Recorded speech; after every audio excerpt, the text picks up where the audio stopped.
Living in America used to be a dream for so many people far away and unseen. With their big cars, movie stars, living in America. Now all hail to the red, white, and blue. Living in America was a dream. In this land they tell you to reach for anything you want.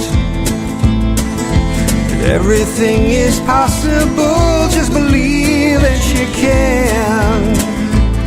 'Cause we're God's chosen children, living in America without long hugs and white picket fences, living in America.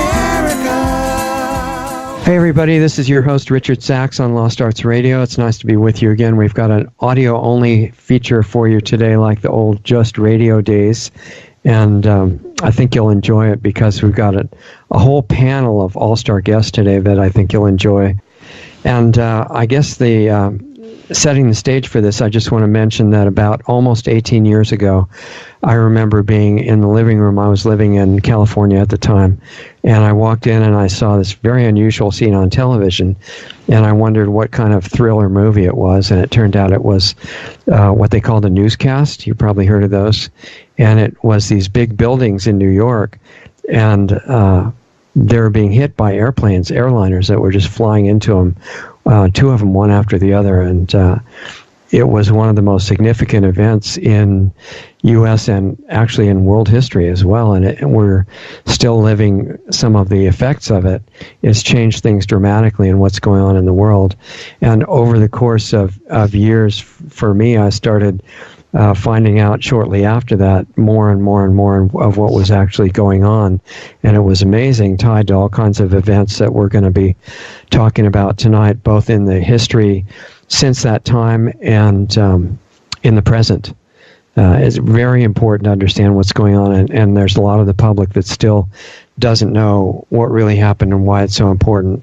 So to discuss that and bring everybody up to date, and the people that do know something about it, see what the input of the best experts that we could find in this whole subject have to say together, that's what our discussion is going to be about. And we've got three great people with us. One of them is Richard Gage, who's the founder of Architects and Engineers for 9/11 Truth, and I met Richard in Santa Rosa a long time ago at a presentation there. He's a San Francisco Bay architect, and he's got a really unique point of view, and he brought an amazing group together that's having a major impact right now. And then we've got Barbara Honegger, who I don't think she remembers, but I met her. We were both involved in a panel that meets every month and was discussing 9/11 and the implications of it. And she's an officer and a board member of the Lawyers Committee for 9/11 Inquiry, and is also the author of a book called October Surprise. And then finally we've got Dave Meiswinkle, also involved in the Committee for 9/11 Inquiry. He's the president of that group of lawyers, and that group is at lc4911.org. We'll be mentioning that site again, and the other site for Architects and Engineers for 9/11 Truth is ae911truth.org. And so we're going to try to make it clear for you guys, since you can't see us, which of us is speaking. But what I'd like to do is kind of introduce our guests first, because their backgrounds are so crucial to understanding this whole discussion that I was going to ask Barbara to start us off and say what got her into this whole thing. I know she's got a military government background in an educational facility, and I want to have her go back as far as necessary to make sense out of why she's involved in this now. So, Barbara, you want to start? Well, thank you. Thank you so much, Richard, for this wonderful opportunity to get to your very important listeners. On the morning of 9/11, I was the senior military affairs journalist at the Naval Postgraduate School. And for those who don't know, the Naval Postgraduate School is where I live here on the Monterey Peninsula, Central California coast, Monterey, California. And the Naval Postgraduate School is dubbed by the Pentagon, by the Department of Defense itself, as the Department of Defense Premier Science, Technology, and National Security Affairs Graduate Research University of the United States. And so that was a very high level and highly responsible position, you can imagine. So I was the senior military affairs journalist for major DOD's major university.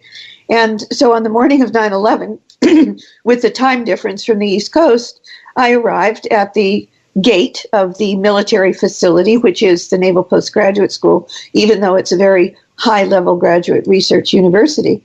It's still inside of a high perimeter fence, and there are guard gates and that kind of thing. So I arrived at the guard gate, like, you know, they have one at the White House or something like that. Mm-hmm. And I wasn't allowed in. And because of the time difference, and I don't have a television, I didn't know what had happened, but there was total pandemonium inside and outside the gates of this military facility, this university of the Department of Defense.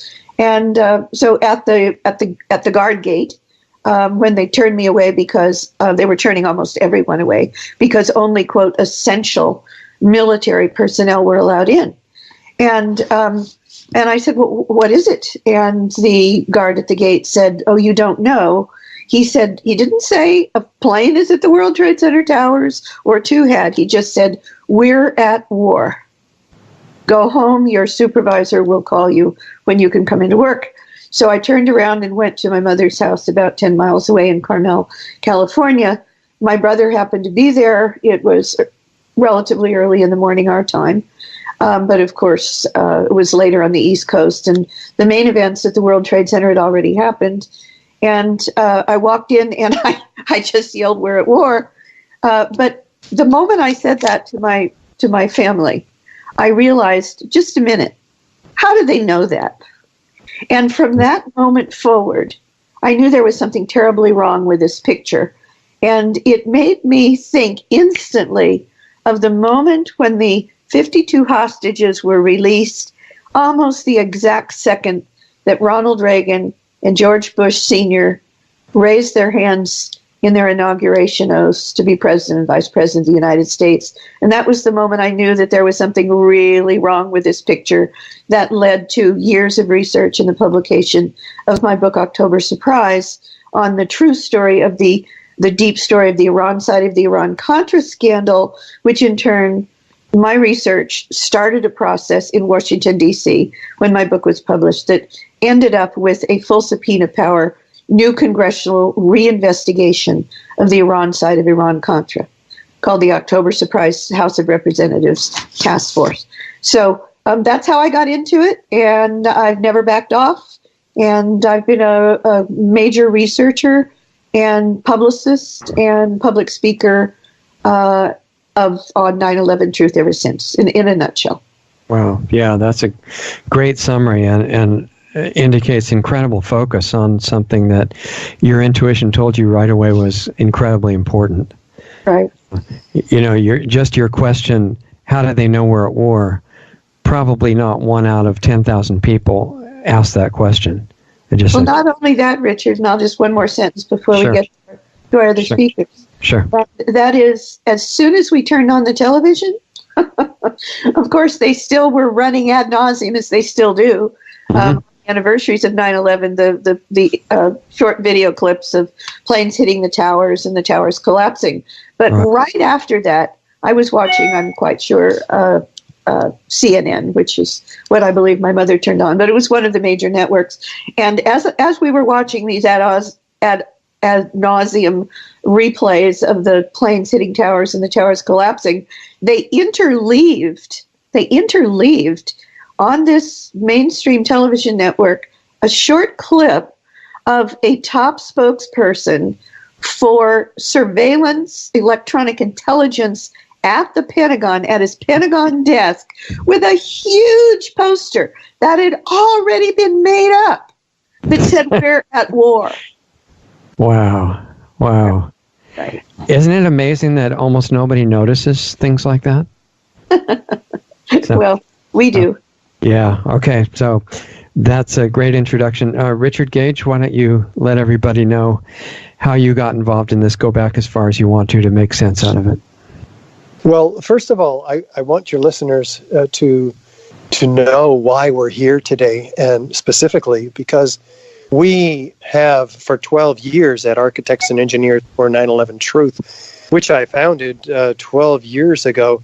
We now have 3,000 architects and engineers demanding a new investigation into the destruction of the World Trade Center. Well, we're getting that now. The Lawyers Committee for 9/11 Inquiry, which we're represented by Barbara and Dave here, they have submitted a petition to the U.S. Attorney, and the U.S. Attorney has agreed to impanel a grand jury to investigate this catastrophic destruction and who's behind it, really. The evidence for the explosive controlled demolition is in 57 exhibits, and that's why we are so excited and want everybody to know that this is no longer conspiracy theory, as Dave and Barb will explain.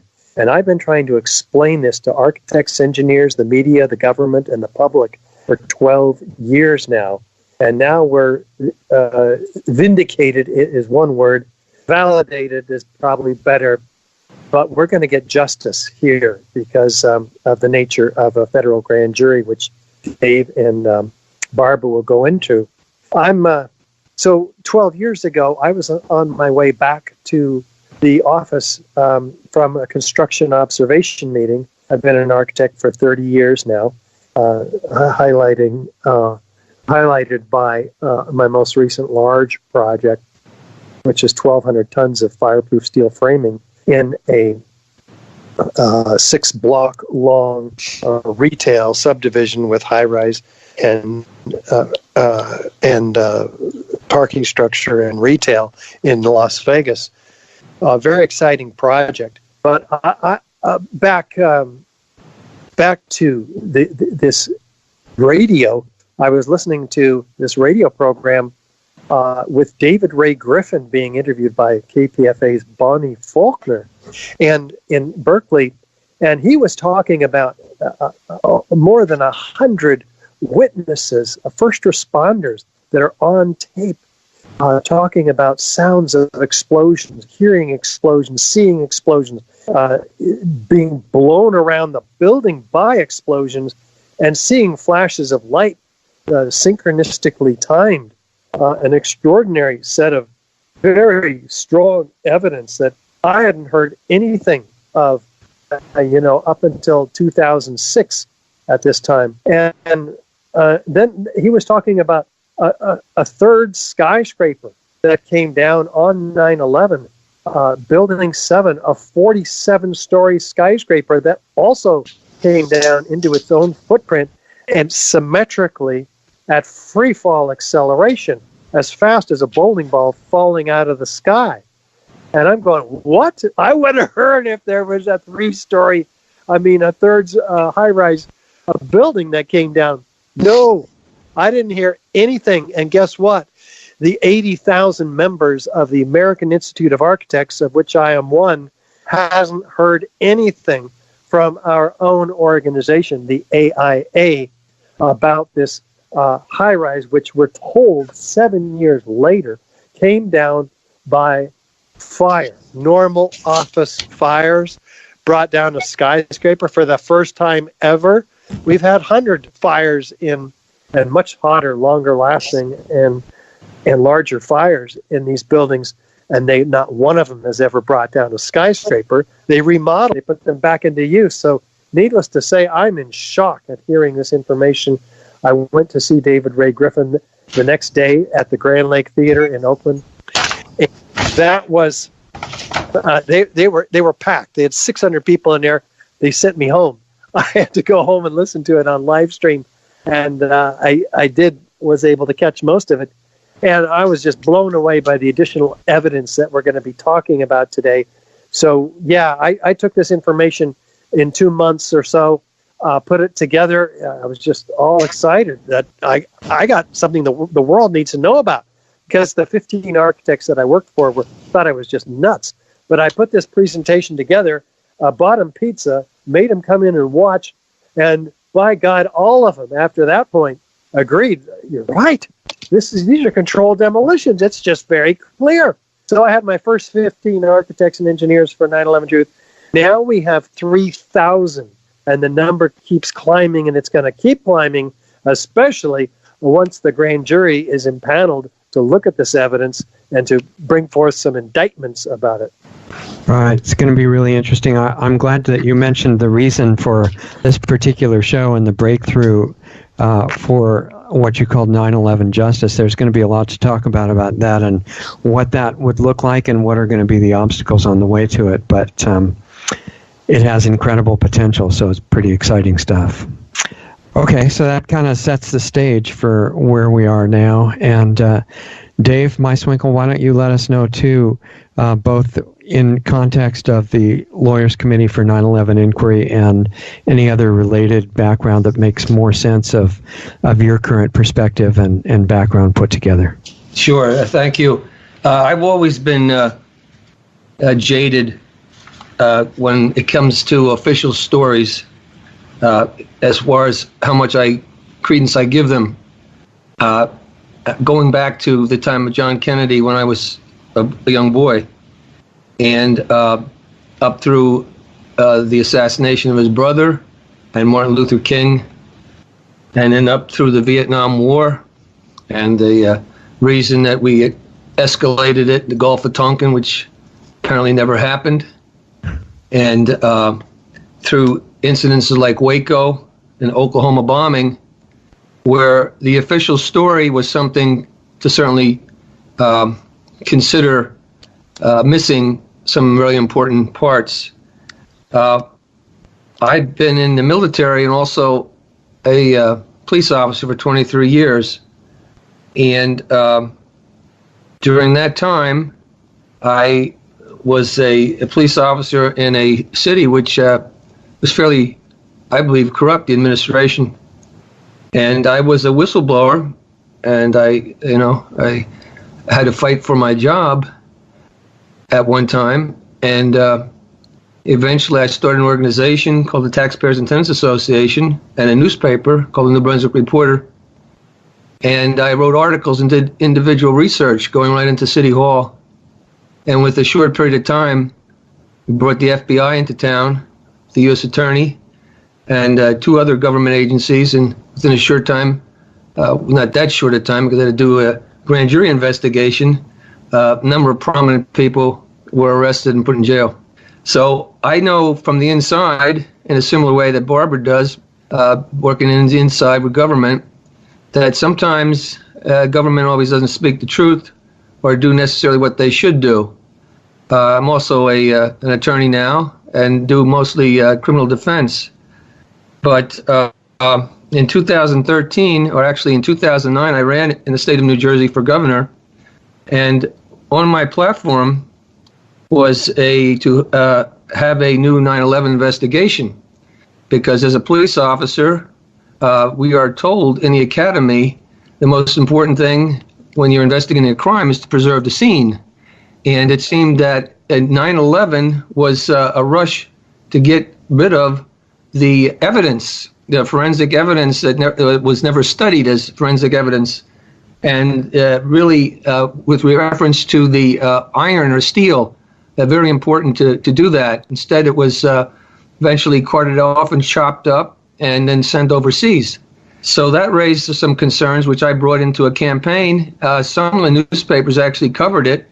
Most didn't. I didn't have any money. I ran as an independent. And in 2010, I did the same thing. I ran for Congress, using that as a theme to have a new 9/11 investigation.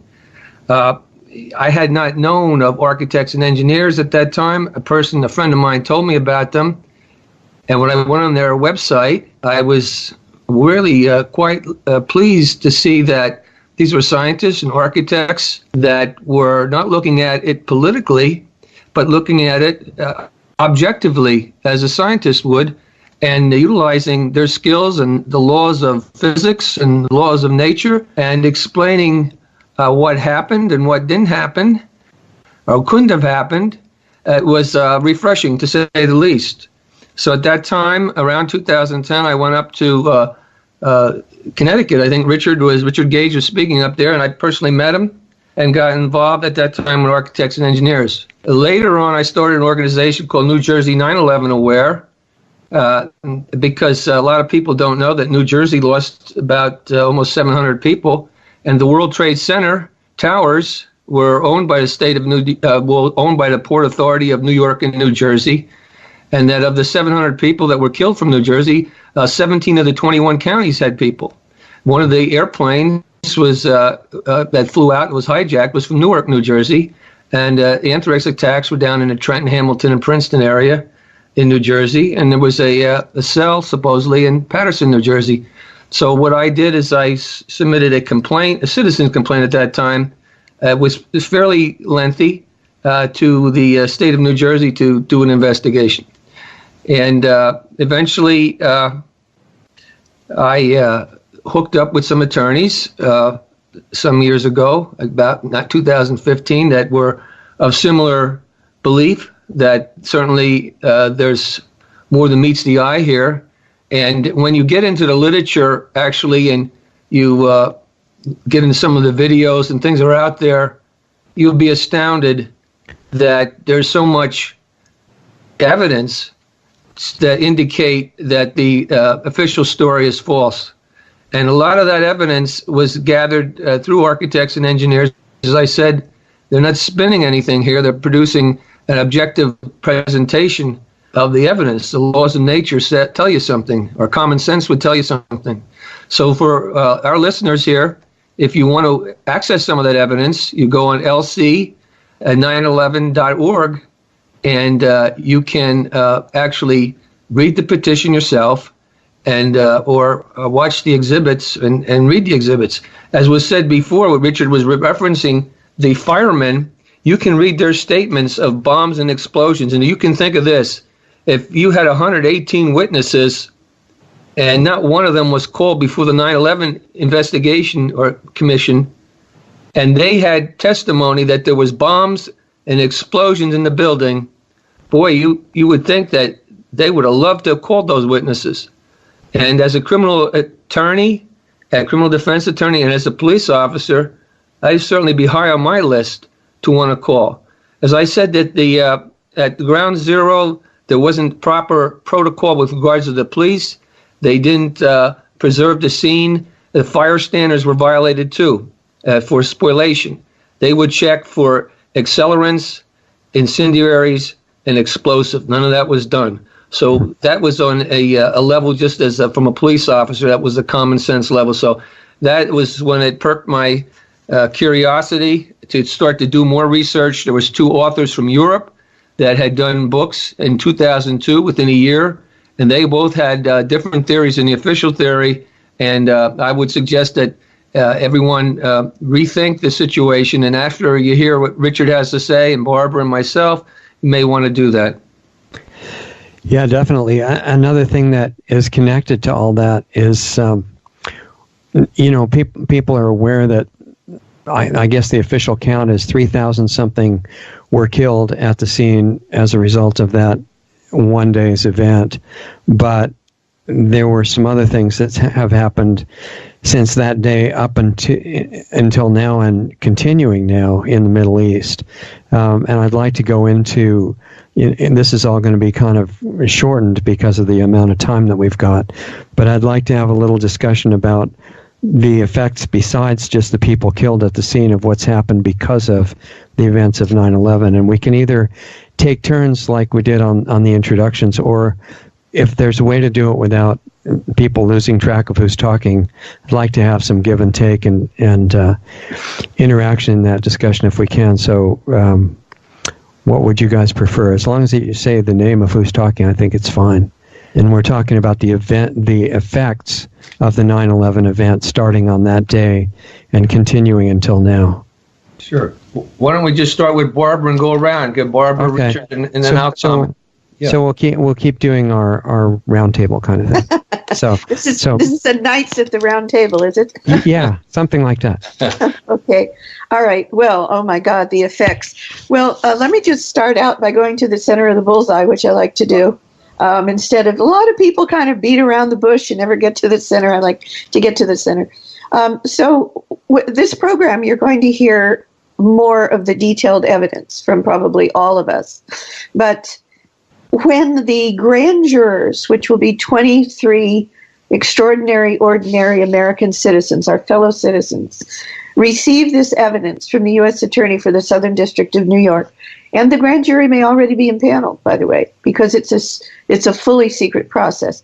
But when they do, they are going to see clearly that the government's story of who attacked our country, of who attacked America on 9/11, is a complete and total Hitlerian level big lie. And they're also going to see, because it takes a long time to pre-plant, to pre-place explosives and incendiaries throughout these massive 110-story Twin Towers and the 47-story World Trade Center 7, all of which came down by controlled demolition of different kinds. World Trade Center 7, a classic controlled demolition. The World Trade Center Towers, a non-traditional explosive controlled demolition. It takes a long time to pre-plant those explosives. So those grand jurors are going to see clearly that the government's version is a lie, and they're also going to see what happened. They're going to realize that whoever really is behind this mass attack on our country pre-placed the explosives and coordinated the impact of the planes to be the cover story for why they came down about an hour and a little bit more later. So they're going to realize that these are inside operators, that we're talking about super military grade incendiaries and explosives called nanothermite. And Richard Gage will go into the details, I'm sure, as he usually does, of the proof of that. The grand jurors are going to see that this is super military grade explosives that have been planted in the towers in World Trade Center 7 and have been coordinated with the plane attacks, that they were pre-placed, taking at least weeks, if not months ahead of time, and therefore, critically, that the real perpetrators who attacked our country on 9/11 are still at large, they're still dangerous, and they can still do it again. They must be identified and they must be brought to justice. And that is why we are so excited that the U.S. Attorney for the Southern District of New York, the federal jurisdiction for Ground Zero itself, there in Lower Manhattan, the same federal court that is bringing all of these indictments and demanding subpoenas and demanding documents from the Trump organization, from the Trump White House. I mean, this is the same federal court jurisdiction that we are now in, and we're going to have this federal grand jury. People need to understand that 23 citizens who were personally affected from Manhattan are going to be seeing the proof they were lied to about who attacked their city and their country, and for that matter, the world on 9/11. So with that context, I'm going to briefly answer your question. Okay. And that is, what are the impacts? What are the effects? Because this was an inside attack, it is clear that the people who have benefited from this attack and are still at large, still dangerous, and still need to be brought to justice are the same ones who took us to war in the Middle East based upon a Hitlerian level big lie that has resulted in at least $7 trillion out of our treasury of the United States. The blood of our people, 7,000 of our military personnel killed for this lie, this 9/11 lie. Massive other numbers, tens of thousands of our military personnel and our allies' personnel maimed for life because of the 9/11 lie, and massive displacements in the Middle East, and an estimated 1 million people dead in the Middle East based upon the 9/11 lie, and a massive police surveillance state rolled out in the United States and other countries around the world based on the 9/11 lie. And to this day, almost 18 years later, 17 and a half years later, the authorization for the use of military force, known as the AUMF, which is a federal law, which was railroaded by the real perpetrators of this horrendous crime against our country and the world and our people. The real perpetrators pushed through the United States Congress the authorization for use for military force on September 14th of 2001, 3 days after the attacks that they did.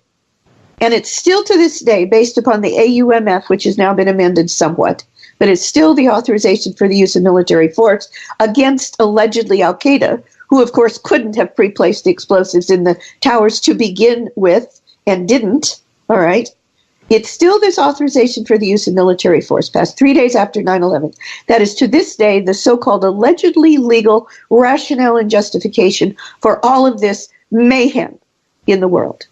That is the effect of 9/11 lie. Right, and the authorization for use of military force is basically, I mean, just from a layman's point of view, it looks like a totally illegal concept because it's a way of skirting the responsibility of the Congress to declare war. Is that right?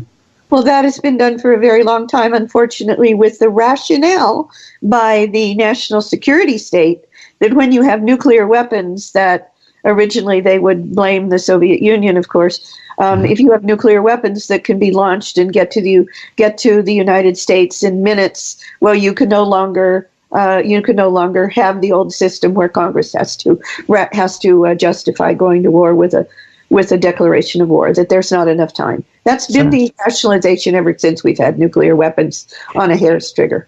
So that would make sense if there are actually missiles on the way, I suppose. But if there's just the idea of attacking a bunch of countries in the Middle East, seems like it's kind of a stretch to use that for justification. But absolutely, it's a stretch. But the national security state, you give them a little bit of power, and they'll keep taking it until they're stopped. And that's why we're doing what we're doing. Yeah. Okay. So, Richard, what do you want to say about effects of 9/11 since that time? I'm interested in justice. The 3,000 architects and engineers that I represent are about collecting evidence and educating our professional architects and engineers, the media and the public.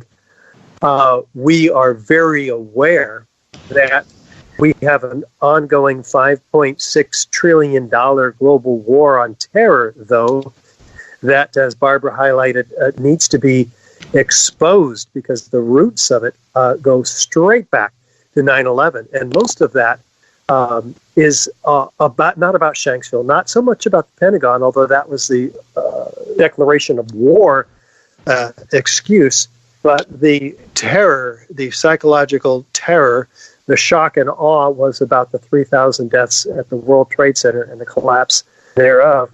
Mm-hmm. We also have our liberties, civil liberties have been demolished as well. We have now, through the Patriot Act, the Military Commissions Act, the National Defense Authorization Act of 2012, any of us can be arrested for and not charged, not told what we're charged with, just for being associated with terrorism, which is not even defined. It's really a horrible situation. We can be arrested, detained indefinitely, tortured, and even assassinated as American citizens with no due process. That's a completely unacceptable state of affairs, which our forefathers would be turning over their graves if they knew that we traded in our security for our freedom for security, and now we have neither. So it's a bad situation, and we're certainly aware of that, though it's not our focus as much as the physical evidence at the World Trade Center, which I'm looking forward to sharing with your listeners, because that is the heart of the matter as far as we're concerned. Yeah, I mean, you're welcome to get into that right away if you want to. I think that the first thing to mention, though, just so that people are clear on it, is why it's impossible, at least for the two buildings that were actually hit, why it's impossible for that to cause their collapse, let alone vaporizing the material. And I think it's pretty clear that the other building is not an issue because there wasn't even claimed to be an airplane involved there. Yes, this third skyscraper drops like a rock in under 7 seconds, exactly like other controlled demolitions. I think it was the fear of a third airplane must have destroyed it, I guess. The only way that can happen other than that is you have to remove all 80 columns at once in order for a building to fall suddenly, smoothly, symmetrically, straight down into its own footprint. And it looks exactly like a controlled demolition. The grand jurors are going to see side-by-side comparisons of videos, and they're not going to be able to tell the difference. And yet NIST, the National Institute of Standards and Technology, who was tasked by Congress to explain these collapses to the American people, came out 7 years later with a report that's 1,000 pages long that essentially says it came down by normal office fires. Well, normal office fires have never brought down a skyscraper before 9/11 or on 9/11.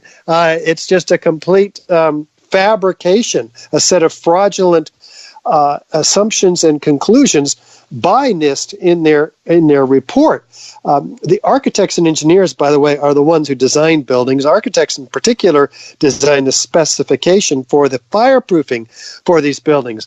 Those beams had 2-hour fireproofing. NIST ignored that fireproofing in their analysis, which is a computer analysis trying to prove how this building came down by thermal expansion of those beams, which couldn't have happened because they had fireproofing. They suggest these beams expanded, pushing this girder off of its seat on this column 79, which none of which could have happened because those girders have shear studs, which the shop drawings clearly show that they're tied into the concrete slab up above. So this is just the beginning of a sad set of fraudulent assumptions on the part of NIST regarding their Building 7 theory, but kind of even more important than that regarding Building 7, since I launched into it, the FEMA did the original report on this building failure, and they came up with a building performance assessment report in May of 2002, which has a very important appendix in it.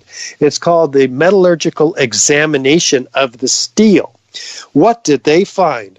They found hot temperature corrosion attack on the steel. When we say hot, we're talking a lot hotter than office fires ever get. We're talking about molten iron. Molten iron doesn't even begin to form until 2,800 degrees Fahrenheit. This is like 3 or 4 times hotter than the hottest office fires. So where did these temperatures come from that could turn steel into silver dollar holes in the steel and thin it to razor sharp thickness? They documented, said a hot temperature, intergranular melting with the molten iron and the sulfur corrosion attack. Where does the sulfur come from? Well, they have no idea where it comes from. NIST says actually, well, maybe in a very frequently asked question that they put up years later, they say maybe it came from the gypsum board. Well, gypsum board has been used to protect steel for 60 or 80 years now. It's never turned around and attacked the steel that it's designed to protect. So this is what I'm talking about regarding NIST and their fraudulent set of claims and conclusions here. They say the building came down by normal office fires. Well, we have the evidence by not just FEMA, who finds this. They say the ends of the beams were partly evaporated in extraordinarily high temperatures. But all this report and this Appendix C from FEMA was thrown out by NIST when they came in and took over the investigation in 2002 and put out their report in 2008 saying normal office fires. Well, normal office fires don't produce incredible temperatures on the surface of the pile of Building 7 a week afterwards. No fire left. It's been put out. Yet surface temperatures by NASA thermal imaging from these flights that over the top not satellite, but high altitude plane temperatures recorded are 1,340 degrees. Well, there's no fire on the surface. What are they recording? They're recording temperatures that have cooled off after they've radiated from deep down in the pile of the aftermath of these collapses, not just in Building 7, but also over at the Twin Towers, where we have first responders, structural engineers like Leslie Robertson, the World Trade Center structural engineer himself, describing a river of steel flowing. The first responders describing flowing like a volcano, this hot molten material. They had never seen anything like it in their lives because office fires don't produce this. By the way, neither does jet fuel. Jet fuel burns only at 600 degrees Fahrenheit, according to one of its manufacturers in open air. So, 90% of it was gone, even according to NIST. After the planes hit the towers, 90% of it burned up outside the building. The rest of it, 10%, is gone in just 10 minutes. So all the jet fuel did was light a fire, like starter fluid in your briquettes. After that, we have normal office fires and a few damaged columns from the planes. But what happens? NIST tells us that this upper section above the point of jet plane impacts, in the case of the North Tower, 15 stories, 30 stories in the case of the South Tower. But they say the lightweight steel trusses sagged and pulled in the perimeter columns, causing them all to fail at once, by the way, which is how you get a fairly symmetrical descent in the case of the North Tower particularly. They're saying that this 15-story section then drove the whole rest of the building down to the ground and then destroyed itself. Well, none of the videos show that, first of all. And it violates the laws of physics completely. The upper, lighter part of a structure can't possibly destroy the heavier, cold, hard, intact steel all the way down to the ground, which gets heavier and heavier as you go down, almost solid steel at the base. No, what the videos show us is that this upper section destroys itself first. Just like if a Volkswagen ran into a Mack truck, the Volkswagen is what would be destroyed. And then we have these hundreds of witnesses of explosions before before that collapse. Even hundreds of first responders, particularly who are recorded, that I talked about earlier, they record that there's these explosions like a train running under my feet down below in the basement before the collapse, actually many seconds before the collapse. And that is corroborated by the best witness of all, which is the Lamont Doherty Earth Observatory, which records a 2.1 and a 2.3 Richter scale earthquake even before the planes hit. They have a smaller Richter scale, but that before the collapse, it's much larger, 2.1 and 2.3. And this is before the collapse. And we also have evidence of witnesses, that talk about explosions before the planes hit the building as well. This is all extraordinary evidence.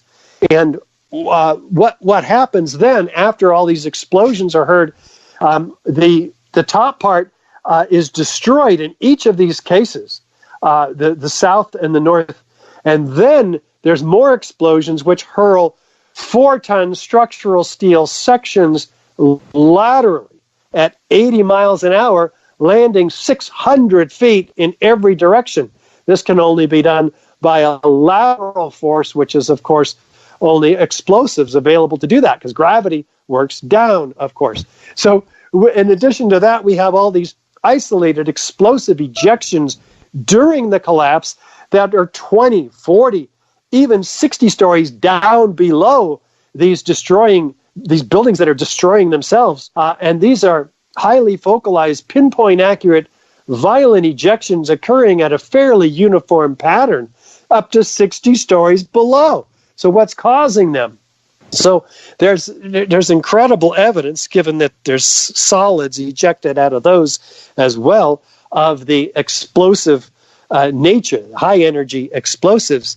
In addition, we also have the rapid descent of this building, both towers, twin towers, at nearly free fall acceleration. In other words, they are descending almost as fast as the freely falling debris outside. It's not decelerating. It's not a collapse that meets the resistance of structure, intact structure below.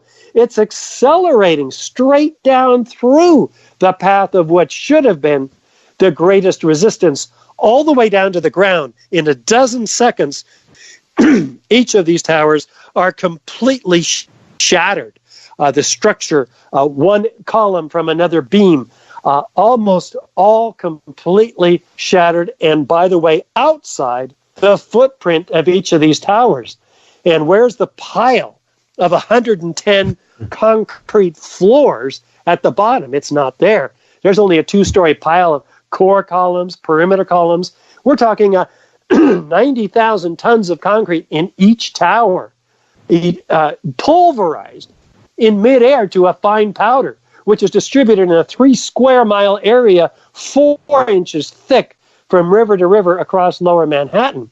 So if the concrete is outside the footprint, the steel is outside the footprint, what's left to crush this building at any rate? It's not there.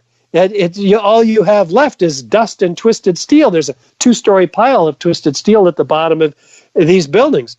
It's an extraordinary set of evidence, and I've gone on too long, but I think I'll when I come back, I'll tell your audience about the thermite, the nanothermite, the iron-rich microspheres that begin to complete the forensic side of this extraordinary evidence. Yeah, that would be great. Also, when you're talking about the steel and the columns and all that, I think since I want to make this accessible to everybody in understanding an imaginary picture, it's not like the house that most people are living in where there's wood studs and wood beams holding the ceiling up and things like that. There's a skeleton of very strong steel all the way, not just around the perimeter, but throughout the interior part too, going vertically up and down and tying into, as you say, the ceilings and the floors at each level. But those appear to be concrete. The concrete is masking a whole steel structure in the floor as well. So if you were, and that concrete is what the airplane supposedly obliterated and vaporized and caused to fall down as if there was no resistance. Can you give a quick picture of what the building looks like if you're just looking at the steel component that had to be destroyed? Sure. We're talking about 47 massive core columns in the center of this building that are very light at the top, 3/8 inch thick, and almost solid steel, 52 inches by 22 inches down at the bottom. And then there's a 60-foot space on 2 sides and a 35-foot space on the other 2 sides out to the outer tube, if you will. It's called a tube within a tube, but it's an exoskeleton of 200 14-inch steel columns that have the same dimension on the outside all the way up, but are solid steel, once again, almost on the bottom, and thinning to a 3/8 inch steel up at the top. Mm-hmm. So this is an amazing structure. And if you can imagine, for a building to fall as symmetrically as the North Tower did, for instance, you have to cut all those columns again, all at once, in order for them to be symmetrical. And you have to keep doing that synchronistically timed at almost free fall acceleration rate in order to remove the structure in advance of the collapsing building. And that's what the grand jury is going to see the evidence of and what could have caused that. I mean, we're talking evidence found not by conspiracy theorists, but by the U.S. Geological Survey of up to 12 tons of previously molten iron microspheres in all the World Trade Center dust samples. We're talking up to 6% of the volume of these samples in some cases, amounting up to 12 tons. Well, where does molten iron come from? It is the byproduct of thermite. Thermite is an incendiary used by the military to cut through steel like a hot knife through butter. So we have the direct evidence of thermite incendiaries found by the U.S. Geological Survey and R.J. Lee and others who have done tests on this analysis of this dust from the World Trade Center. And 30% of it is concrete powder. And we talked about that as being pulverized in midair. Mm-hmm. But these iron microspheres are particularly damning to the official story because the USGS and R.J. Lee, an environmental consulting firm, neither of them can speculate even as to where all these microspheres, iron microspheres, have come from. It's not steel, it's elemental iron. Where did it come from? They don't speculate, other than to suggest that, R.J. Lee says it was definitely formed during the event. Well, when you light or set off thermite, it produces thousands of spheres of molten iron. They're spherical because they're liquid. Aerosolized liquid forms itself into a sphere. That's just what it does. That's what raindrops are, for instance. And this could be what's responsible for toasting the tops of all the cars at the bottom of the World Trade Center. And so what's the source? Is there proof of that this was thermitic? Well, we go straight to another set of analysis done by an international team of scientists led by Niels Harrit and Stephen Jones. And they find in all of their 7 studies the same curious red-gray chips, red on one side, gray on the other, indicating it's like a paint. It was fluid applied. And there's 16th of an inch long, the largest of them. And they get real curious because they come up to a magnet, are attracted. So they have iron content. Well, iron is one of the key ingredients of thermite. What's the other? Aluminum. They get real curious, zoom in 50,000 times. What do they find? Aluminum platelets that are smaller than a diameter of human hair, 1,000 times smaller. That is nanoparticles of aluminum platelets and crystalline rhomboidal iron oxide, both the ingredients of thermite, inside these chips set in an organic bed of oxygen, silica, and carbon.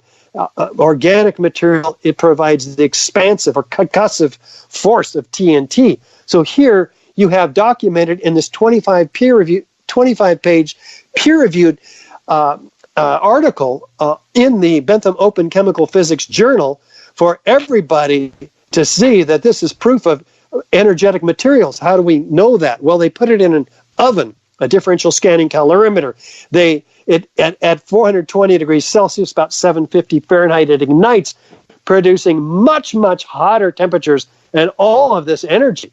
So they've proven that these chips are nanothermite, as Barbara mentioned, and it's a super thermite, which is created before 9/11 by Los Alamos Lab, Lawrence Livermore Lab, SAIC, whose Foreman Williams is an expert on this nanotechnology, thermite, and who was brought in by NIST to guide the investigation. And so we have sources of people who should be questioned by the grand jury. And I know that the attorneys are going to be next week issuing some possible persons of material information so that we can begin to assist them in getting indictments. For instance, the people who make this stuff and who brought it in, this incendiary which has been engineered to become more explosive. So this is why we're so excited at this time to finally have this evidence in front of an impartial grand jury.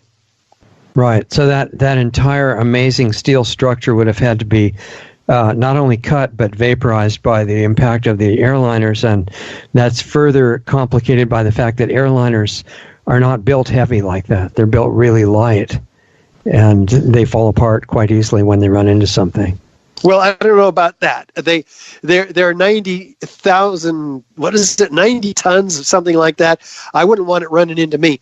Well, no. But it's pretty clear that they did hit the buildings, and that the damage was not consequential in terms of being able to collapse these buildings. Neither was their jet fuel nor the fire, which was burning out at the time of the collapse, especially in the case of the South Tower, with few small flames lapping up against the side, according to one of the firefighters, Chief Oreo Palmer, who was up there and unfortunately died up there. But he had radioed in saying, hey, we can put this fire out. We need 2 lines. So then that's what the thermal imaging shows too. Shows about 500-degree fires maximum. 100 skyscrapers have survived 500-degree fires for the last 100 years. And we haven't lost one yet, except on 9/11, where all of a sudden we've allegedly lost 3. Right. And they're blaming fires for all 3 towers, I guess, to some degree, right? Correct. So that would have to be a lot of office fires and really hot. Every room in the whole structure, I would think. Exactly. That's what it would take. And the grand jury will see that the fires in Building 7 were few and small and scattered across many floors. There's about, a dozen fires all together at one time. I'm gonna go to Dave, but why would there be any fires in Building 7? What was that caused by? They were presumably caused when the beams that were ejected out of the World Trade Center landed 300 feet to reach Building 7. And by the way, the ends of these beams are trailed by thick white smoke clouds. Well, steel beams are not flammable. What are they doing on fire, right? This is, again, the evidence of thermite, which when landing inside of Building 7 would easily cause fires. Right. And I guess if you get anything hot enough, it becomes flammable, right? Yeah, especially 2,000 degrees. Yeah, exactly. Or 4,000 degrees in the case of the byproduct of thermite. So, Dave Meiswinkle, where do we need to go from there as far as filling in additional details of effects on any level that you want to talk about? Right, sure. The crimes of 9/11, we think of often the alleged hijacking of the various planes. But what we don't think of is that our country and our Bill of Rights was hijacked. And most of us go about our day not realizing that we would have never been in the Middle East in the way we are had it not been for 9/11 and the lack of proper investigation. Just to think of it, most of us pay taxes. And our tax dollars have gone to effectively kill probably at least 1 million people in Iraq and Afghanistan that we declared war on, basically, and that caused thousands of little babies be born with all types of defects because of depleted uranium used in the munitions in Iraq. And that's our taxpayer dollar. Some of the things that have happened, as Barbara and Richard mentioned, reference the Patriot Act, which seemed to be rolled out perfectly in time for this incident, which really attacked our rights as Americans. Right now, our emails are being stored, our text messages grabbed up, our telephone calls recorded, and that's all unconstitutional. All unconstitutional.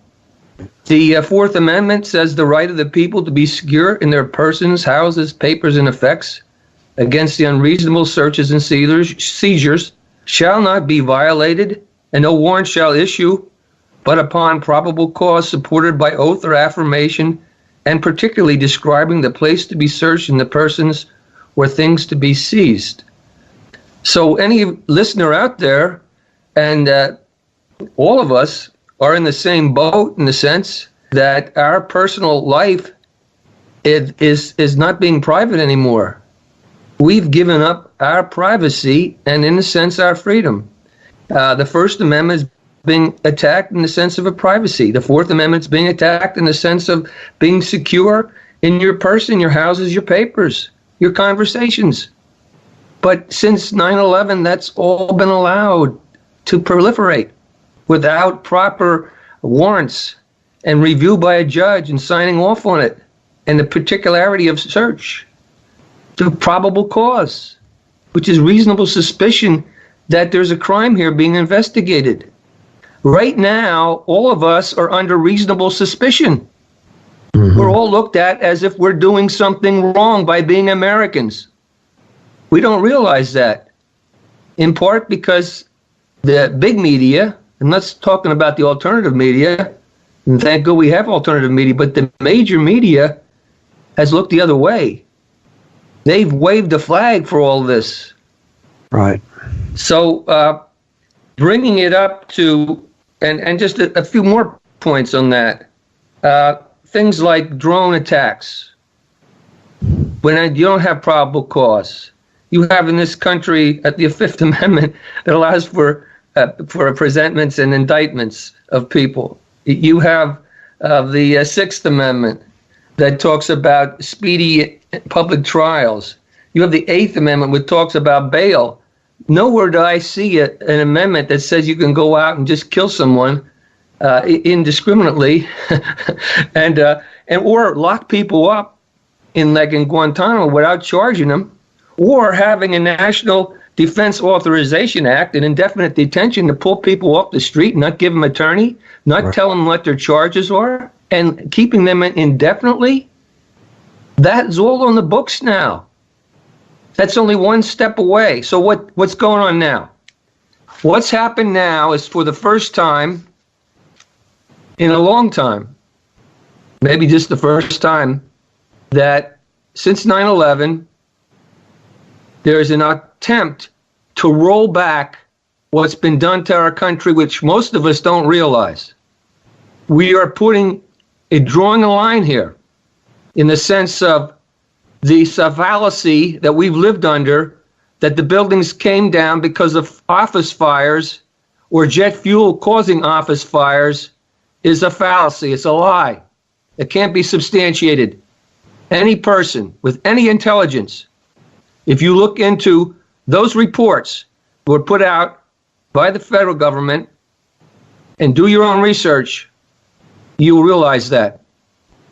And you realize that the newspapers and the media have deserted us in the sense of trying to get at the truth.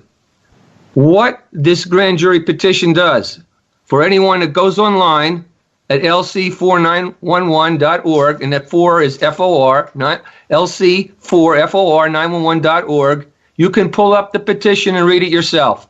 And then you can go on and check the exhibits, 57 exhibits.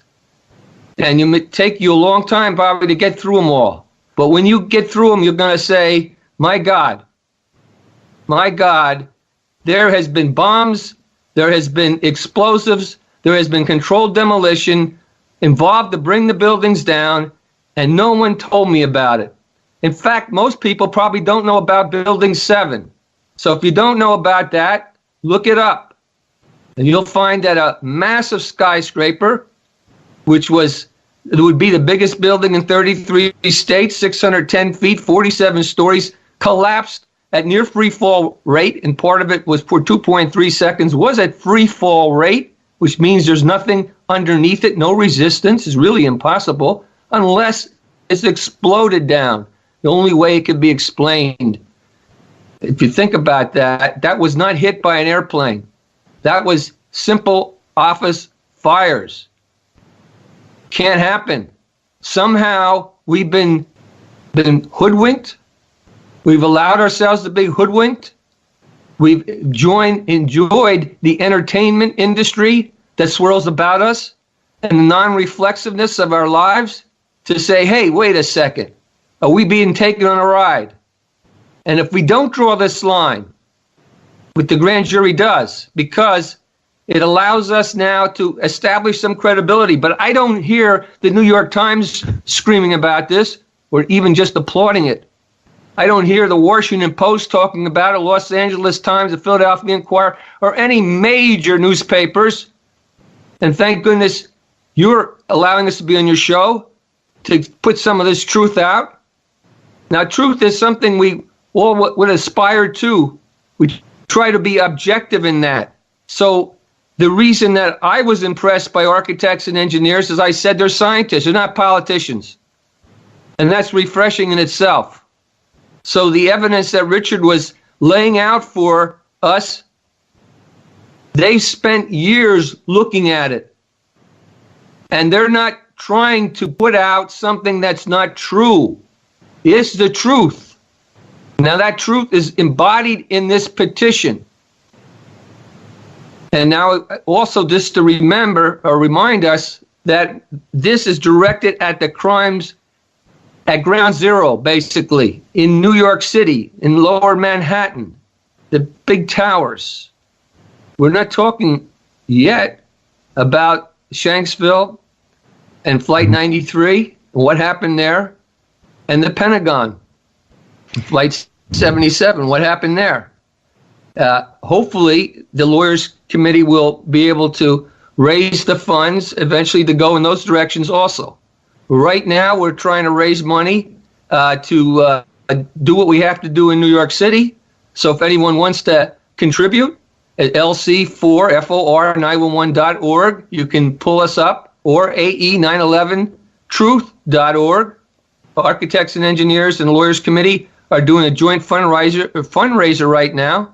So that would help out. But the bottom line is, historically, qualitatively, things have changed. Most of us don't know it, but the fact that we were invited in or allowed to come in to the castle, I like to say, we're in the castle. We're in there. We have credibility now. As Richard said, this is not conspiracy theory in the sense of a negative thing. It's a good thing that we're being recognized for the work that we put forward, and the U.S. Attorney would not review this if he didn't consider it reasonable. And the letter that he gave us was dated November 7th. I think I might have read it to you before. It just said, we have received and reviewed the Lawyers Committee for 9/11 Inquiry's submissions of April 10th and July 30th, 2018. We will comply with the provisions of 18 U.S.C. 3332 as they relate to the submissions. And what that has to do, the bombs, the crimes there are the New York City crimes that are laid out there, and they all have a conspiracy or aiding and abetting account attached to them, but they're federal law criminalizing bombings of places of public use and government facilities, federal law criminalizing acts of terrorism transcending national boundaries, federal law criminalizing and providing support to terrorists, and federal law criminalizing the killing of federal government agents and employees. As I said, there are conspiracy counts there and aiding and abetting. So we are looking forward to hopefully the grand jury doing what I believe that most people, whether you're in the grand jury or not, if you look at this evidence, you're just going to say, oh my goodness, okay? So it's monumental in the sense that after 18 years, this is happening, and it's also a sad indictment on our government and our country that we've allowed this to go on without being properly addressed. And I like to look at it as a litmus test as we go forward, because if it's not halted, as Barbara mentioned, the people behind this are still at large. All right, they're still at large, and they're very powerful, and they're really nothing to stop them from doing it again. unless people wake up. And it's a matter of, you've heard of taking your country back. Well, this is really what it's about. And the sad thing is that most of us don't know that it's been taken. So when I say that there was a hijacking on 9/11, there was a hijacking of our country and our Bill of Rights, and we have to address that, and that's what we've begun to do. Right. Yeah. I think the points you mentioned about the Fourth and other amendments that have been part of that hijacking is really important, because the whole system is operating differently now. We're seeing Gestapo type raids, SWAT team raids on places just looking for anything that might be illegal, which is really different than pointing out exactly what has to be looked for or seized in a search warrant, things like that. Now they're just seizing everything. Typical procedure is just steal all your computers, all your papers, all your books, and your possessions, probably your money if they can find it, and just take it and see if there's anything wrong. You're right. And I've been a former police officer for 23 years. I've noticed the difference. The police have become really militarized now. I mean, you look at the police now; they look like soldiers, in a combat zone. Yeah. It used to be regular cops. I didn't dress like that, I mean, I maybe when I was in the Army, I didn't dress like that. All right, so this is like they're really combat. I mean, they're hoping that they'll be so excited to be able to do that, they'll kind of not notice that you're not allowed to do things like that. 100%. The energies are totally in the wrong direction here, or just say the wrong energies that are being there, and that's all because of this the 9/11 incident, in my opinion, and the follow-up. Now, it could have been the other way around. Just imagine them have done a really good criminal investigation at that time and called a grand jury, and they really were looking at the guys who really were the total culprits. But being that there was no grand jury, and being that they already knew within a few days, they said all the people that were involved, they didn't really have to do an investigation. And the Jersey girls were widows that lost their husbands in it. They call them the Jersey girls because they're from New Jersey. Mm-hmm. Had they not spoken up, there would never have been even a 9/11 investigation, a commission investigation with Tom Kane. Can you imagine that? But this it's pathetic that the leaders at that time, they had a foregone conclusion. They solved the crime. They solved the crime in 2 days, and they never had an investigation. We don't need an investigation. We know who did it. I mean, think of that. That's what they did. That's what they sold us. And they had us go to war. And they had us kill 1 million people. For what? And then they admitted there was no weapons of mass destruction. Yeah, exactly. They figure the public is really not very conscious at this point, and all this kind of stuff would work. And not only did it continue having ripples of effects into now and in the foreseeable future, but if you really look at the planning and where it originated, I'm sure it ties to other similar projects that have been going on for a really long time, not necessarily only in this country, too. I would say you're right. I mean, I would say it's a global situation or scenario. It's I don't think you want to go on this show. And again, we're not necessarily speaking as lawyers from the Lawyers Committee when we hypothesize on some of these things on a global nature.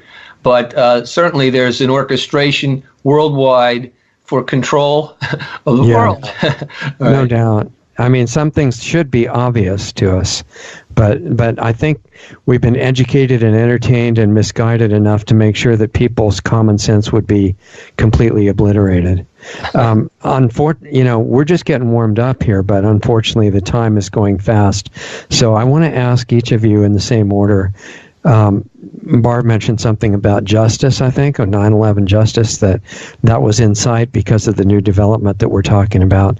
And I want to ask each of you three things. One is that if there was the ideal form of 9/11 justice, and that's a deep question, what do you think that would involve, and how much of it is realistically possible in this current phase? And on the way to that, because of the powerful forces that Dave just mentioned that are in positions of power in this country and elsewhere, all working together, obviously, I think. What kind of resistance or censorship could be expected in trying to get this justice, and how could a strategy be put together to get through that? And I think we'll start with Barb.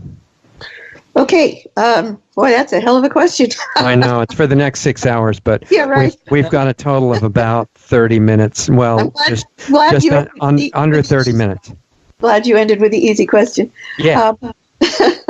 Okay, no, seriously, very seriously. People need to understand, first off, that we are on the side of history, we are on the side of truth, and we are on the side of justice. Truth, justice, in the American way, literally. Our mission, our quest, and we will succeed at it, is to bring back our country, to make America, America again. Okay, isn't that a great bumper sticker? Okay. Yeah, that's not bad. You should make that. Make America, America. And I watch Superman every day when I was in elementary school. Or Superwoman, or super citizens. Let's call it super citizens. Yeah. All right. So we're very serious about this. And one of the things that I know from my quite extraordinary life, and all of our lives are extraordinary, or we wouldn't be here doing this, all right?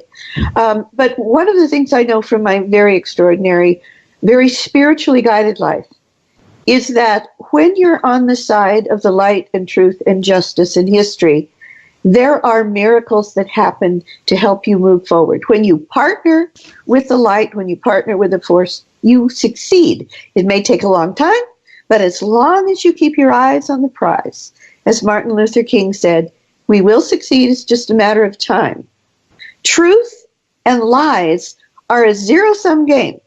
So as long as we never give up, we win, they lose. So just remember that we're on the winning side. That's number one. It's a spiritual quest and a spiritual power that we have. Many people don't know that Gandhi, don't forget this little man who was so frail and wore hardly any clothes and went barefoot with a cane.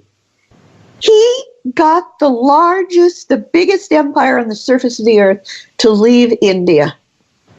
So it's possible, and many people don't know, that the day that Gandhi announced and inaugurated his movement to do that, he called it Satyagraha, which means the power of truth. You can't have justice without truth, but you also can't get real justice. That is identifying, bringing the real perpetrators into the light, showing their evil outright, and they will fade away. It's a miracle. The British left. Okay, so believe it or not, Gandhi announced his Power of Truth movement in India on September 11th. I believe that was 1906, but it was in the very beginning of the 20th century. So we're now in the beginning of the 21st century, and we are the new Satyagraha movement. The 9/11 Truth and Justice movement is the new Satyagraha movement. So I just wanted to give people the positive motivation to help us move forward with this, and we will succeed. It's just a matter of time. So given that big context, that big spiritual context, that we've already won, we just don't know exactly when, it's important for people to realize the power that we've already manifested in the world.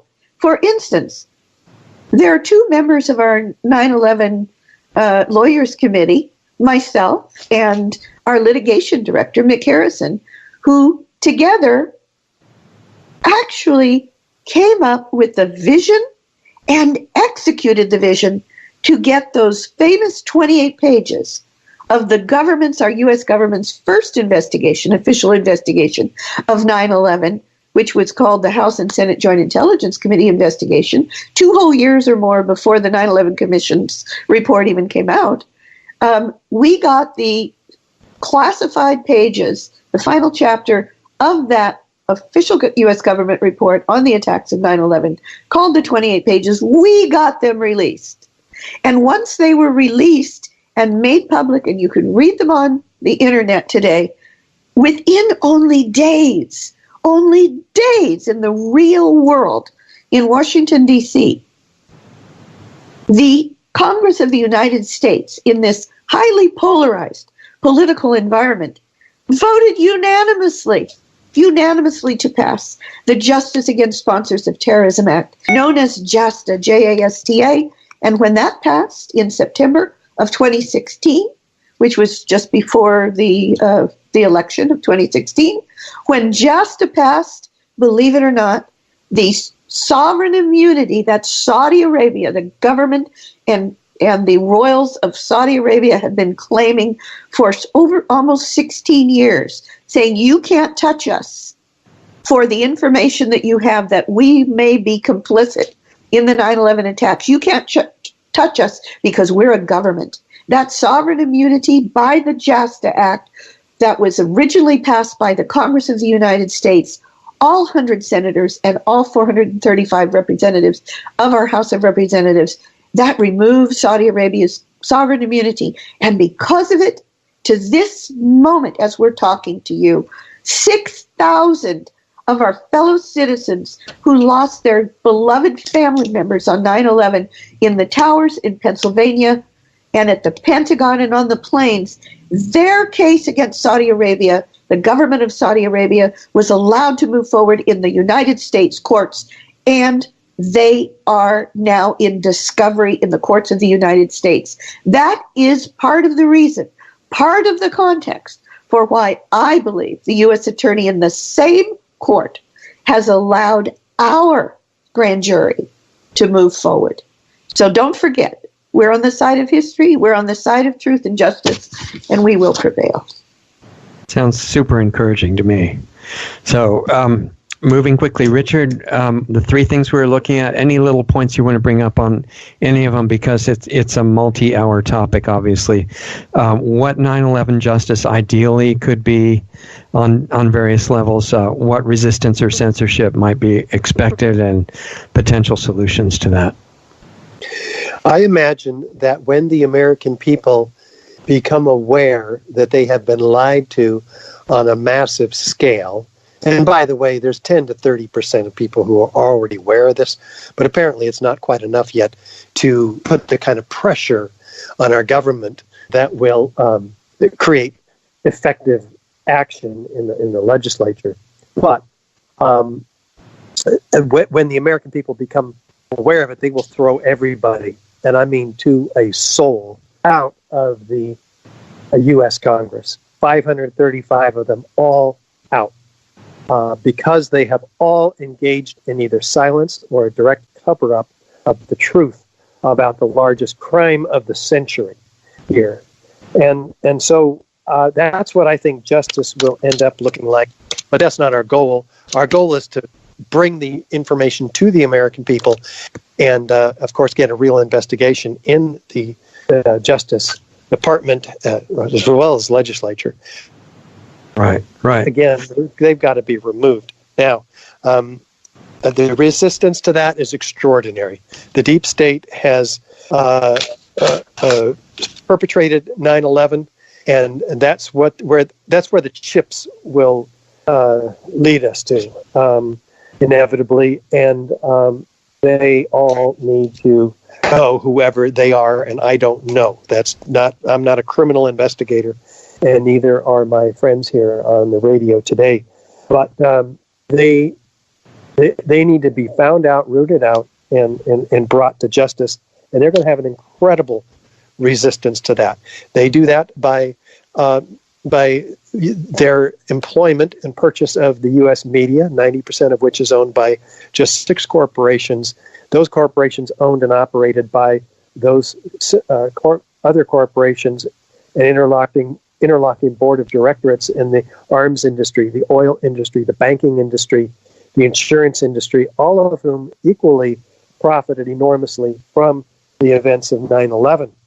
So we have an overwhelming force, but I agree with Barbara that our strategy has to be we plod forward, but we plod forward in faith that we are not alone, that we're not a ragged band of warriors that it may appear to be. We have incredible spiritual forces on our side who will be arrayed with us And after all, how did we get the U.S. Attorney, Jeffrey Berman, to agree to impanel a grand jury to hear the evidence of the destruction of the Three Towers on 9/11?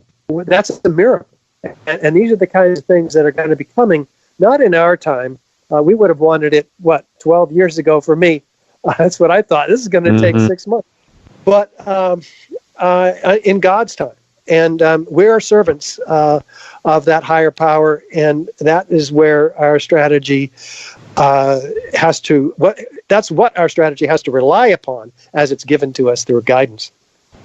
Yeah, exactly what Barbara was trying to get at, too, I think just in slightly different words. And it's really the only way through that I can see, too.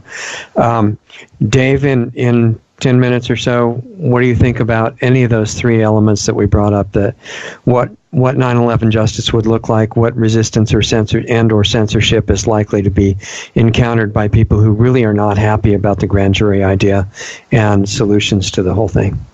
Right. I think it was really interesting hearing Barbara and Richard, and also your comment on the spiritual aspect. And I think that when you get involved in this and push it to the extent that we have, you are, in a sense, guided, and you are dealing with, quote, the forces of good and evil, and it's a spiritual battle here. It is a classic spiritual battle. And you're dealing with invisible forces in that regard, and you're, in a sense, you're being guided to do what you're doing. And as Barbara said, knowing that somehow it's all going to pay off, in a sense that, though, you probably be sacrificing a lot while you do it. But then our country was founded, in a way that was through people that were inspired, or at least to want freedom.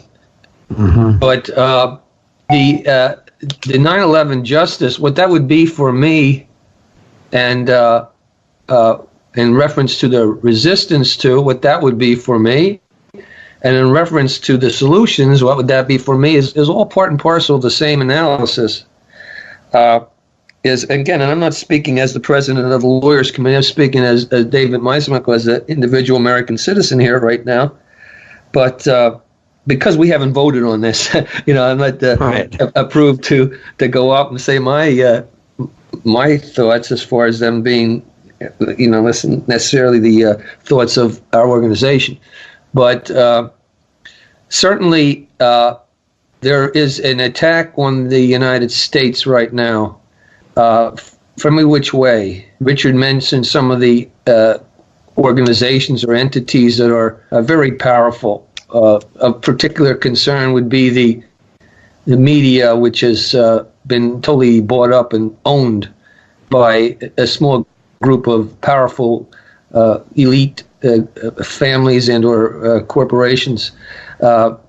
This similar with the military. It's not become necessarily responsive. It's become as Dwight Eisenhower, President Eisenhower said, to beware of the military-industrial establishment.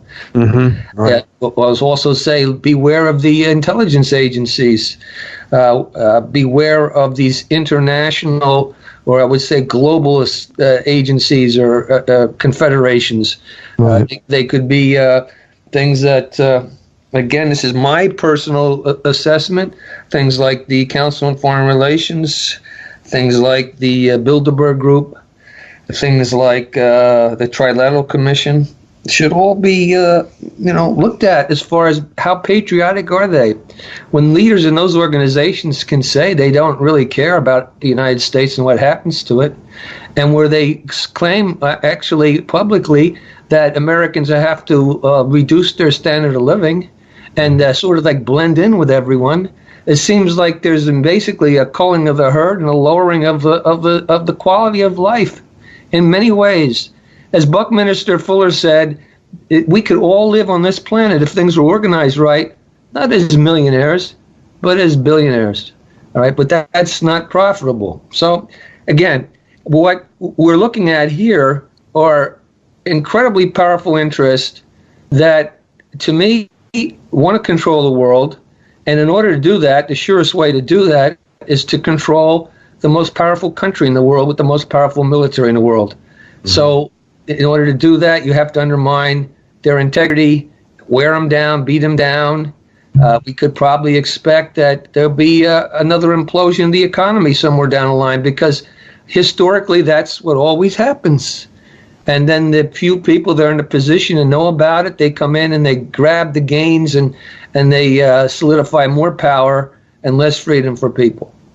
So without looking at what that new, quote, new world order would like to implement, or that globalist agenda, I would say this for America is that we have, I think, the treasure of treasures in this country is our Bill of Rights and our Constitution.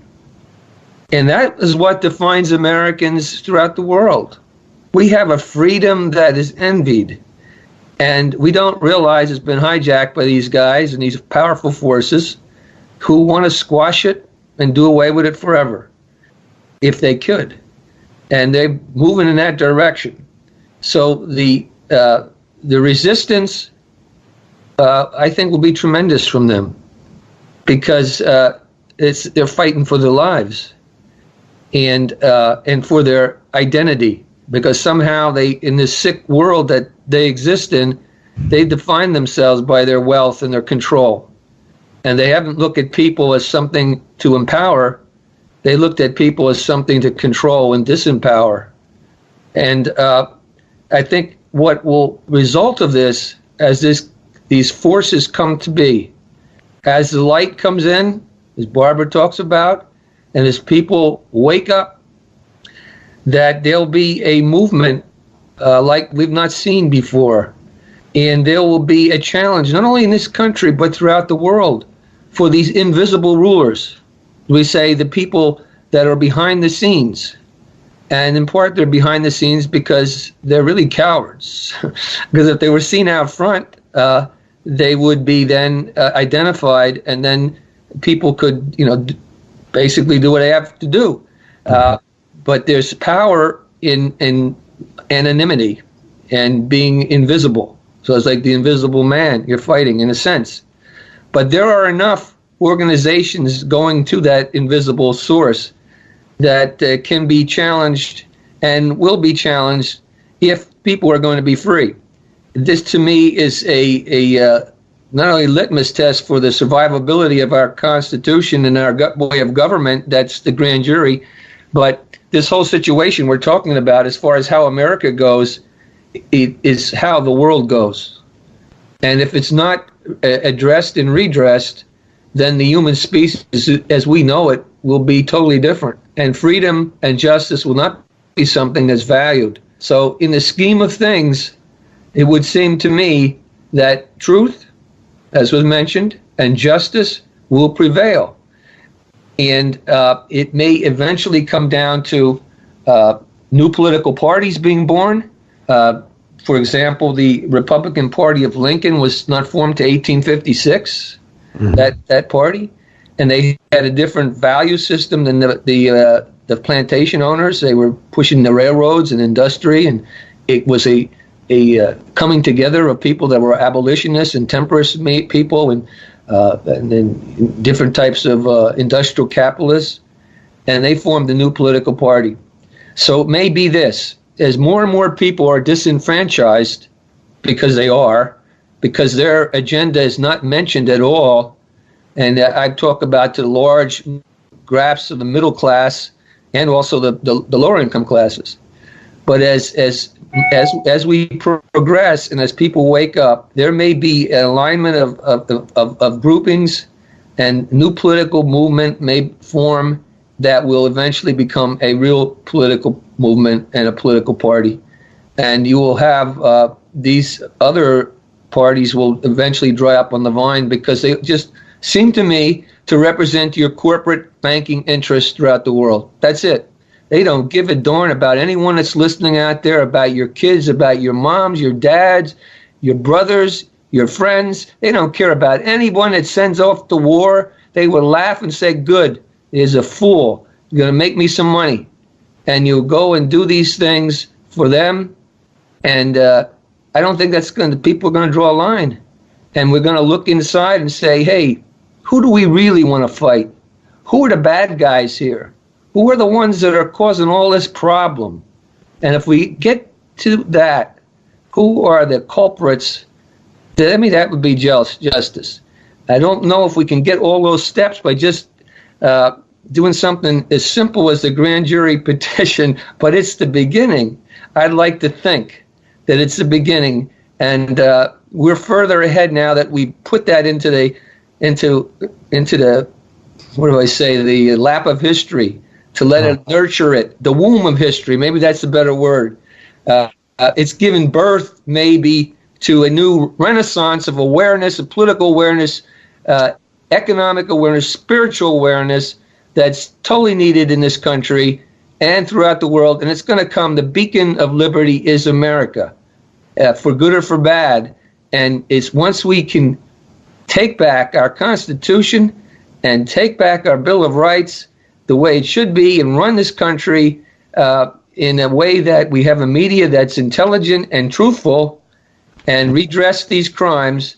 And once we do that, the world will be better, and we'll all be better off for it.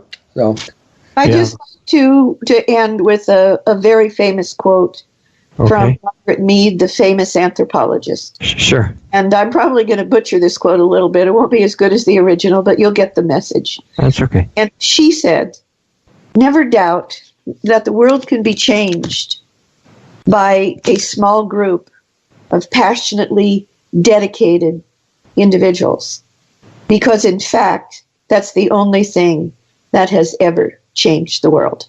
Yeah. So the people who are listening to this show, thank you for caring enough to be listening. Thank you for helping us. Please go to our website, which is lcfor911.org. LC stands for the Lawyers Committee for 9/11 Inquiry. So again, that's lcfor911.org. And click on our petition.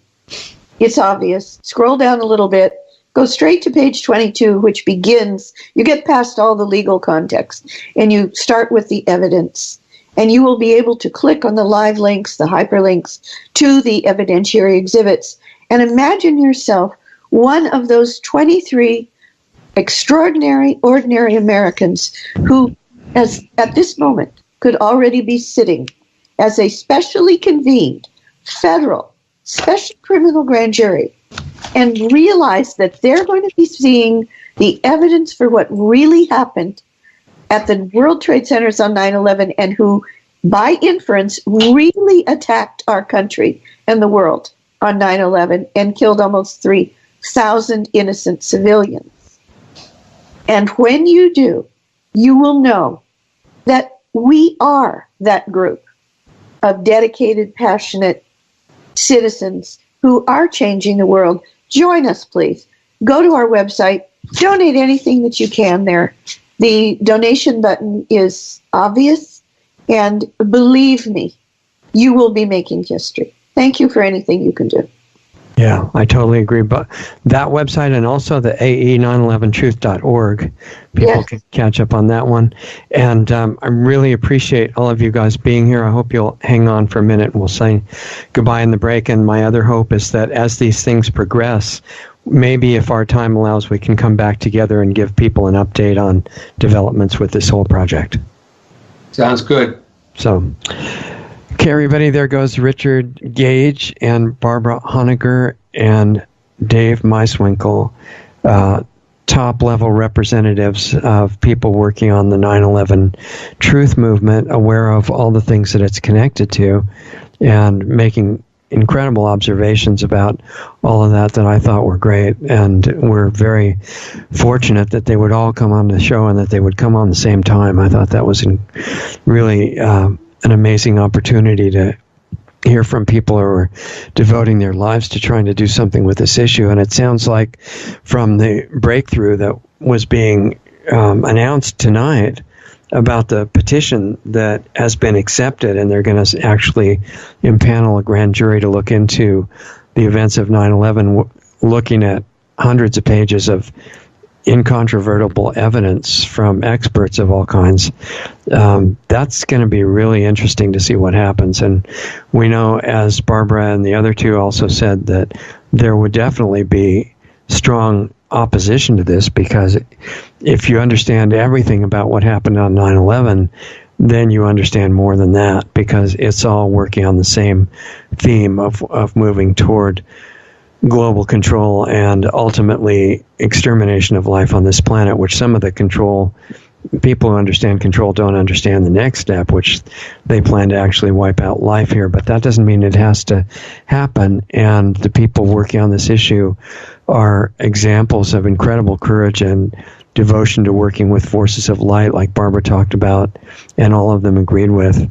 And it's inspiring for the rest of us to hear about. So remember the two sites that they mentioned several times. Architects for 9/11 Truth is AE, the letters AE, the numbers 911truth.org. And the other one, the Lawyers Committee for 9/11 Inquiry, and that site is LC, the letters LC, the word for, FOR, 911, that numbers.org. So take a look at what they're doing, and I think you'll learn a lot there and get inspired, and they all need help. For anybody that's able to help support them financially, even a little bit or more, if you've got the money to do that. It's a good cause. We're going to be hearing more about what develops as they move forward with it.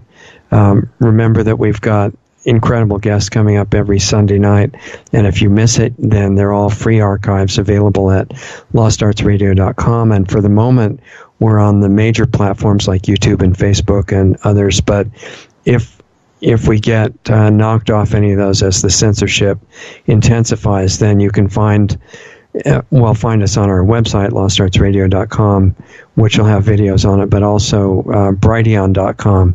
And Mike pointed out to us that Brighteon.com needs support in the form of people just watching videos there, that helps the economics of their site. And that's Brighteon, BRIGHTEON.com. It's an alternative to YouTube that's committed not to censor like YouTube does, and I think they're doing a great job trying to get bigger and get started. Let other people know about Brighteon.com when you can. And remember Planetary Healing Club every Saturday night, where we actually talk more freely about the deeper aspects of forbidden health information and the consciousness changes that are required in order to even really use it fully.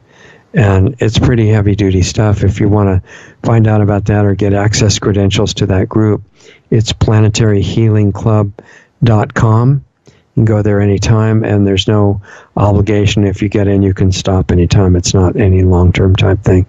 But those of you who are ready to go beyond just learning about these things and start applying them in your own life to transform your experience personally, to give you more power to work on these external issues, I think you might find it really useful. Other than that, I think that's about it for what I wanted to let you know.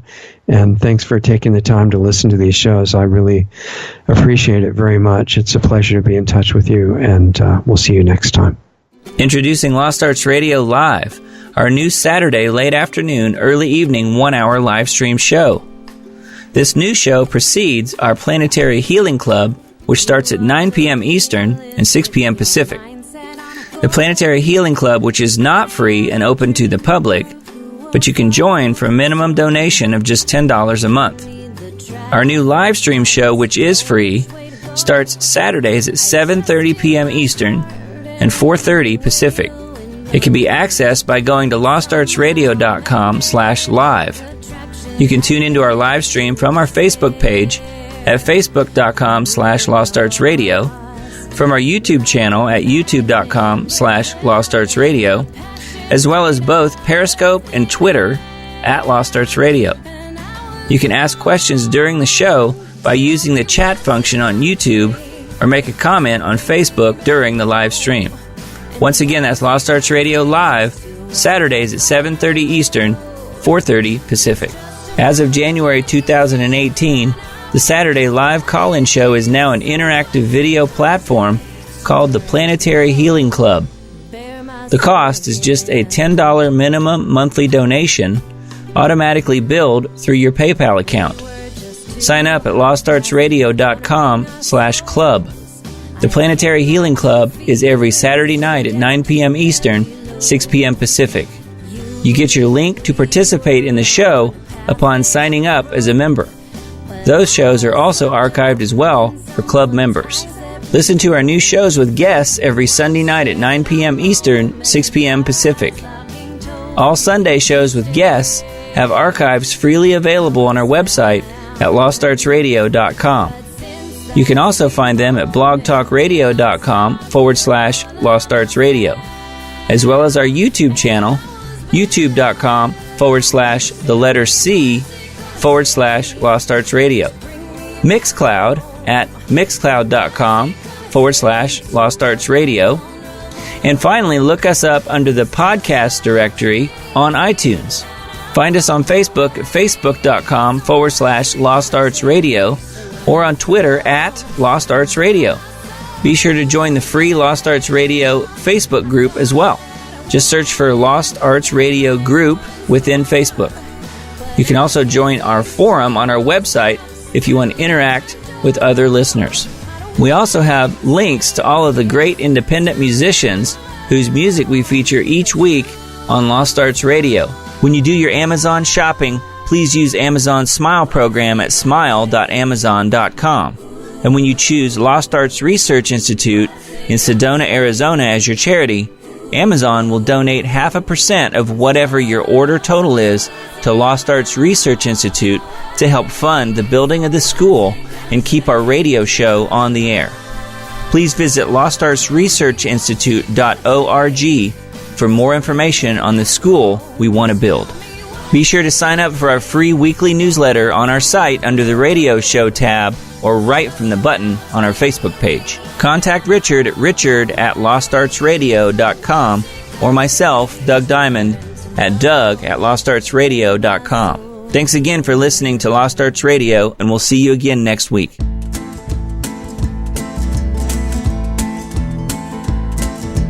Living in America used to be a dream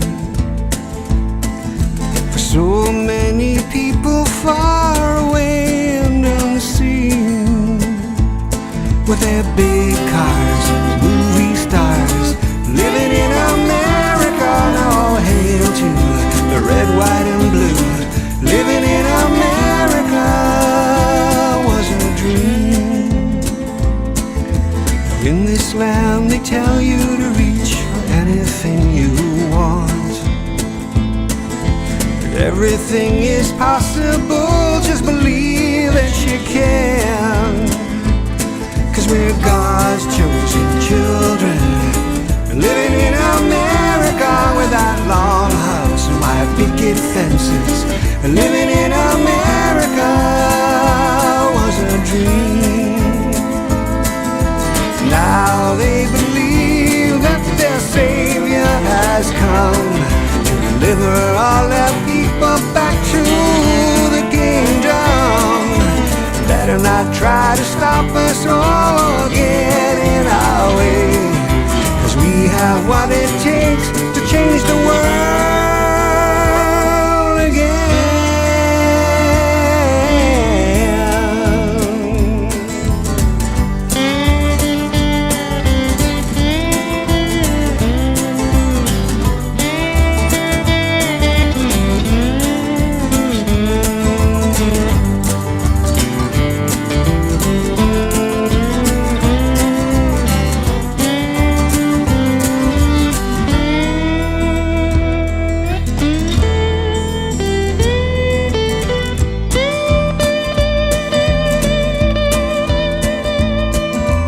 Little brother, our queen and country follows us everywhere.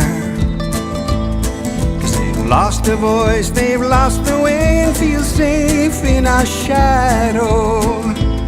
Now it's all gone, the glory days, living in America in that high rise with those jumbo fries. Living in America in those big cars, movie stars. Living in America, now all